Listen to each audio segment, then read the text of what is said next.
গৰাকী হিতাধিকাৰী অনুমোদন দিয়ে। এই 25,278 হিতাধিকাৰীয়ে চৰকাৰৰ পৰা 2 লাখ টকাকৈ পাব। 1 লাখ ঘূৰাই দিব নালাগে। 1 লাখ 5 বছৰত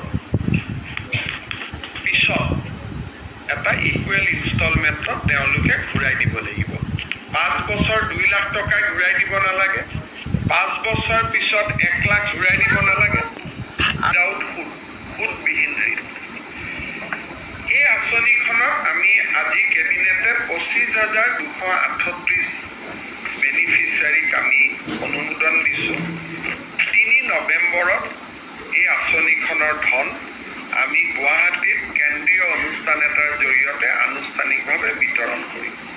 3 নৱেম্বৰলৈকে অহা সপ্তাহৰ পিছৰ পৰা এই হিতাধিকাৰীসকলক প্ৰত্যেকটো জিলা হেডকোৱাৰ্টাৰত 3 দিনকৈ এটা প্ৰাৰম্ভিক প্ৰশিক্ষণো দিয়া হ'ব। অৰ্থাৎ অক্টোবৰ মাহত প্ৰশিক্ষণ চলিব আৰু 3 নৱেম্বৰত এই হিতাধিকাৰীসকলে চৰকাৰৰ পৰা এই পুঁজি লাভ কৰিব। ইয়াৰ ফলত আমাৰ আৰু এটা কমিটমেণ্ট আমি পূৰা কৰিলোঁ আৰু 3 নৱেম্বৰত 25,000ক ধন মুকলি কৰি দিয়েই আমি গধূলি আৰু 75,000ৰ কাৰণে আবেদন সংগ্ৰহ কৰিম। অৰ্থাৎ টোটেল আমি 1 লাখ ল'ৰা ছোৱালীক আমি এই আঁচনিখনৰ সুবিধা দিব বিচাৰোঁ। জনাইছোঁ অন্য এটা ভিডিঅ'লৈ। যিহেতু আত্মনিৰ্ভৰশীল আঁচনিৰ নতুন আপডেট আহিছে, যিহেতু চৰকাৰে ঘোষণা কৰিছিলে 30 ছেপ্টেম্বৰ তাৰিখে 30,000 যুৱক যুৱতীক পইচা দিয়াৰ কথা ঘোষণা কৰিছিলে, আৰু যিহেতু এতিয়া চৰকাৰে আজি ঘোষণা কৰিছে নৱেম্বৰৰ 3 তাৰিখে 25,000 যুৱক যুৱতীকহে পইচাটো দিয়া হ'ব, আৰু বাকী 75,000 নৱেম্বৰ 3 তাৰিখে সন্ধিয়া 75,000ৰ চিলেকশ্যন প্ৰক্ৰিয়া আৰম্ভ হ'ব।